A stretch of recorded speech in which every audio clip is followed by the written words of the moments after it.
बिथांमोना दैथायहरनांगौ सोरखौ सरकार लाबोनांगौ बिथांमोनाबो जितु राइट्स थानाय हिसाबै बिथांमोना बेखिनिखौ मोनखाबाय अधिकारखौ बे हिसाबै जों भट बिनो थांदों सोरबा सासे सानै व्यक्तिया ससियेल मिडियानि जुगेदि फैजानायखौ बाजानाय भट बिनायखौ बाजानाय बे बिथांनि खोथा बे राजनितिनि मेन उद्देश्य जानो हाया नंखायनो बिथांमोना गावसोर मा बुंनो नागिरदों गावसोरनो क्लियार नङा जोंहा बेनि सायाव जों फाजानांगौ गैया बा साननांगौ गैया नंखायनो जों थांगोन रायजो राजानि खाथियाव जोंहा भट बिहैगोन जाहाथे फैबाय थानाय दिनाव जों बिपिएफ सरकार फैनाय लोगो लोगो जाहाथे बे ओनसोलफोरनि जौगानायनि खामानि जाहाथे मावनो हायो सांबिधानिक बेबस्थाखौ जों बिथांमोननो अधिकार होनो हायो बेसो जोंनि थांखि आरो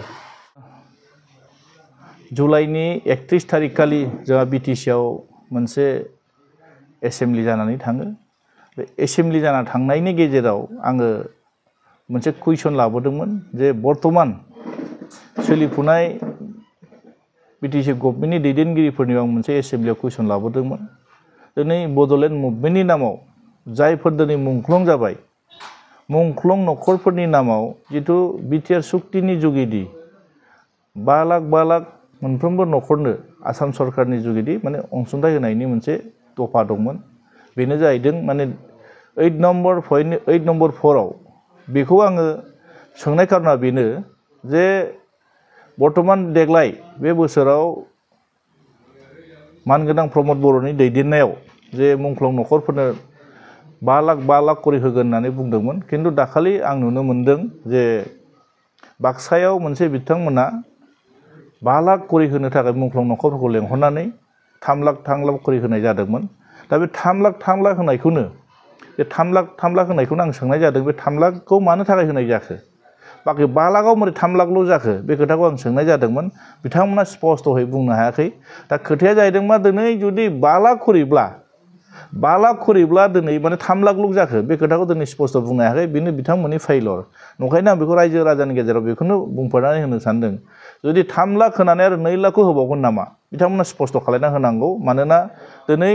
जाय मुंख्लंफोरखौ लानानै दिनै राजनिति खालायिया मोजां जोंबो खालायनो नाङा रावबो खालायनो नाङा बिथांमोननो सन्मान होनानै बिथांमोननि बेसेनखौ जि मोननांगौ होनांगौ आं बेखौ खावलायगोन आरो दिनै बिथांमोना जों नुनो मोनदों बिथांमोना बेहायबो फेइलर दिनै आरो बे सरकारा गासै 5 बोसोर कमप्लिट जाबाय बे 5 बोसोर कमप्लिट जानायाव आरो आं मोनसे आंनिफ्राय आं कुइसन लाबोबावदोंमोन जे बर्तमान बिथांमोना गोबां साख्रिनि इन्टारभिउ होबाय दिनै बिथांमोना साबैसे होनो हाखो मात्र इन्टारभिउ होबाल' जानाय नङा बिथांमोननो साख्रिखौ होनो हादोंना हायाखै जेराव नोङो CSB दङ सेन्ट्रेल सिलेक्शन बर्ड बिनि जुगेदि जोंहा 3rd ग्रेड 4th ग्रेड एपइन्टमेन्टखौ होनानै मोनसे बेबस्था दंखायो बे सुक्तिनि गेजेरजों फैनाय आरो जोंनो अधिकारखा बिटिसि रायजो राजाफोरनि अधिकारखा नंखायनो आं सोंनाय जादोंमोन बिथांमोना दिनै 2021 निफ्राय 2025 सिम साबैसे दिनै माने 3rd ग्रेड 4th ग्रेडआव दिनै साख्रि होनो हाखो होनना सोंनायाव बिथांमोना मोनसे फिननाय होदों दिनैसिमबो बिथांमोननि आखायाव थयथ' गैया थारमाने सासेबो होनो हायाखै बिथांमोना बेहायनो फोरमान जे बिथांमोना बेसेबांखि माने मोजां बुङाथों मानो बिथांमोना जितु रिप्लाइखौ मोजाङै होनो हायाखै एन्सार जितु होनो हायाखै बेनो फोरमान जे बिथांमोना जोंनो माने बे 3rd ग्रेड 4th ग्रेड एपइन्टमेन्टखौ बिथांमोना होनो हायाखै नंखायनो दुखुनांथावना बाथ्रा बे गभर्नमेन्टआ दिनैसिम बेसेबां माने मोजां खोथा बुङाथों मानो कुनु पइन्टे बिथांमोना दिनै जेबो खामानि मावनो हायाखै नंखायनो आं रायजो राजानो बे खोथाखौ क्लियार खालायना होदों मानोना दिनै जों रायजोनि गेजेराव बे मेसेजखौ होथारनांगोन जों दिनै मा लुगैदों जोङो लुगैनाया जाहैदों जोंनो मोनसे बेनिफिट नांगौ दिनै बे सरकारा जिबायदि खोथा बुंदों दिनै बेबायदि मावफुंनो हायाखै नंखायनो दिनै जों नुनो मोन्दों बिथांमोना हाजारखि मोजां बुङाथों मानो बे बिथांमोननि फेइलरा बे बेरखांदों आरो दिनै सुक्तियाव माखासे फैनाय फैसा 1500 कोटि बेखौबो जों सोंनाय जादों बिथांमोना बेखौबो स्पष्ट बुंनो हायाखै दिनैसिमबो 5 बोसोर कमप्लिट जाबाय दासिमबो बिथांमोना एडमिनिस्ट्रेटिभ एप्रुभेलनि थाखायल'सो खामानि मावदों होननानै जोंनो फोरमायदों नंखायनो दिनै बिथांमोना स्पष्ट बुंथों बबे खामानियाव मावदों रायजो राजानो फोरमायना होथों नंखायनो दिनै फैसाबो जुदि फैनायखौबो बिथांमोना खरसा खालायनो हायाबा मुंख्लंफोरनि नामाव फैनाय फैसाखौ बिथांमोना जुदि समाय मथे जुदि राननानै होनो हायाब्ला 5 लाखनि जायगायाव जुदि 3 लाखल' जुदि रानना होयोब्ला आरो मा बेहाय बुजिनो बाखि दंबावो नंखायनो दिनै नुनो मोन्दों जे बिथांमोना बिराद थगायो नंखाय खोथा बुङो एसेम्बलियाव बिथांमोना जि बाथ्रा बुङो दिनै जोङो एसेम्बलियाव बुंनाय बाथ्राखौ जुदि ग्राउन्डआव फैनानै माखासे नायबिजिर फैयोब्ला दिनै जेबो नुनो मोनाखै आरो बिथांमोना गासैबो थगायनाय हा हुनि खोथायावबो बिथांमोना बिराद खोथा बुंदों माने 2,50,000निबो बारा 2.5 लाखनिबो बारा बिथांमोना अलरेडि जायफोर हा गैजायै बे फेमिलिफोरनो दिनै हा होदों होननानै बुंदों जोंथ' दिनै माने सिअनाव सोंहैदों सार्कोल अफिसाव सोंहैदों दिनै बिथांमोना स्पष्ट बुंनो हायाखै अब्ला बिथांमोना मानो एसां नंखाय खोथा बुङो 5 बोसोरखौ बिथांमोना नंखाय बुंनानै फोजोबबोबाय नंखायनो दिनै जोंहा सम सफैदों रायजो राजाफोरखौ आं खावलायहरनो नागिरदों नोंथांमोननि ससियेल मिडियानि जुगेदि मानोना दिनै बे मोनसे खाबुखौ जों नागारना लानो नाङा बिथांमोना जिबायदि जोंनो खोथा होदोंमोन बे 5 बोसोराव जिबायदि मावगोन होनना बुंदोंमोन बिथांमोना मावफुंनो हायाखै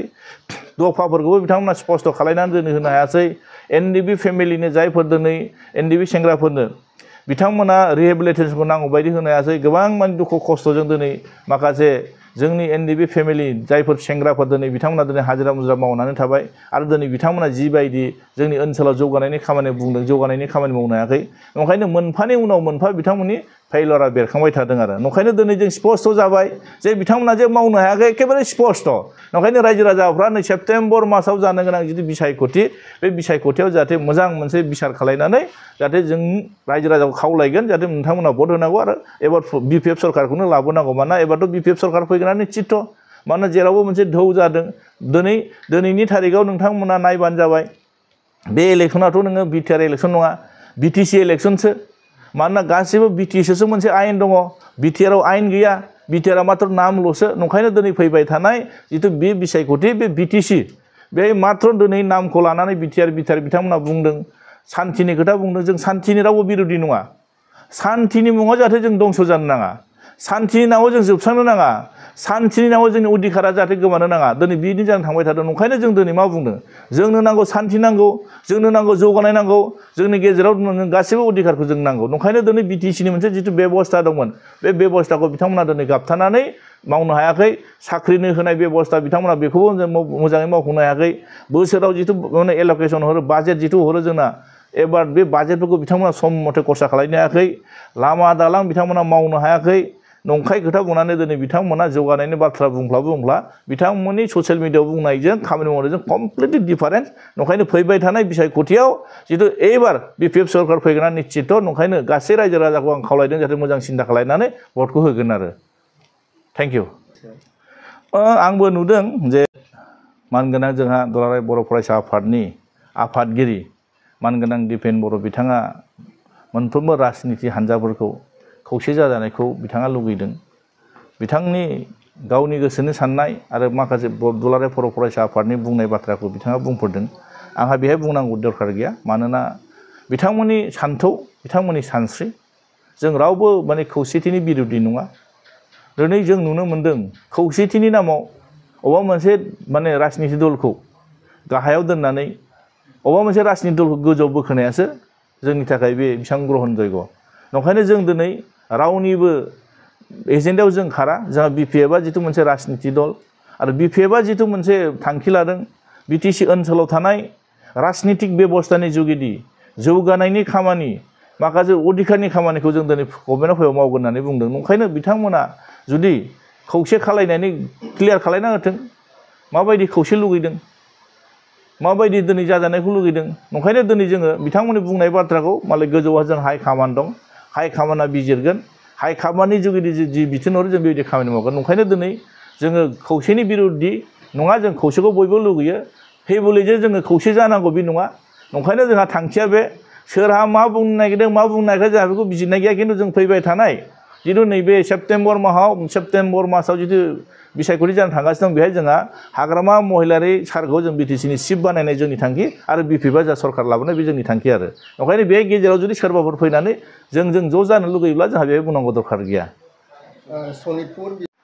जायफोर दिनै बुंदों बिश्वनाथ डिस्ट्रिक्टआव थांजानो बानाय बे बिटिसिनि बिथांमोना हांबिधानिकभाबे बिटिसिआ जे मोनसे मर्यादा गोनां कनस्टिटिउसनेलि मोनसे रिकगनाइज होजानाय दिनै बे सिस्टेमखौनो बिथांमोना बुजियाखै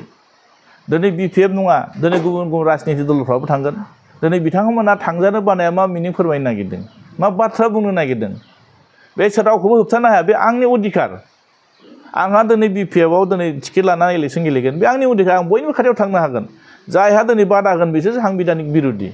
बिथांमोना आयेननि बेबस्थायाव माने गावसोरनो हाबनांगोन आरो आयेननि जुगिदि बिथांमोना जबाब होनांगोन बे रावबो होबथानो हाया दिनै बिथांमोनखौ जुदि बिटिसिआव हाबनायखौ रावबो बाजायाखै जिथु दिनै गासै सनितपुर आरो बिश्वनाथ डिस्ट्रिक्ट मिलायनानै 60टा गामि जेराव नों हाबसनबाय आरो बेखौ मोनफ्रोम दिनै दनसि समस्ति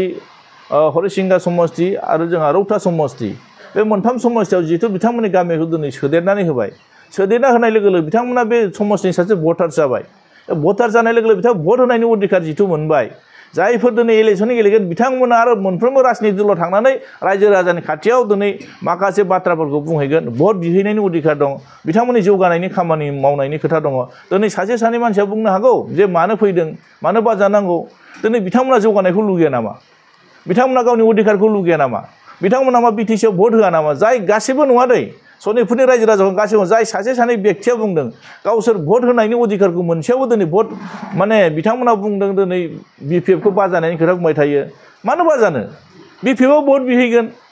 भटखौ होनाय होआ रायजो राजाफोरनि सायाव नंखायनो जितु बिथांमोननो बिटिसिनि सासे भटार्स हिसाबै बा बिटिसिनि सासे सुबुं माहारि हिसाबै बिथांमोनखौ अधिकार जितु होबाय बिथांमोननावबो अधिकार दं भट होनायनि राइट्स थाबाय मोजां गाज्रि सोरखौ बिथांमोना दैथायहरनांगौ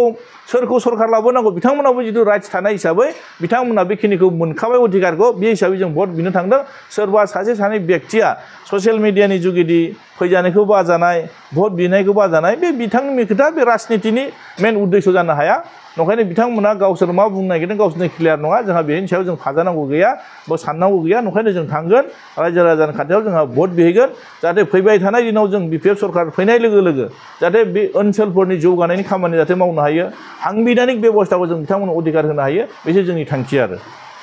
दे थेंक इउ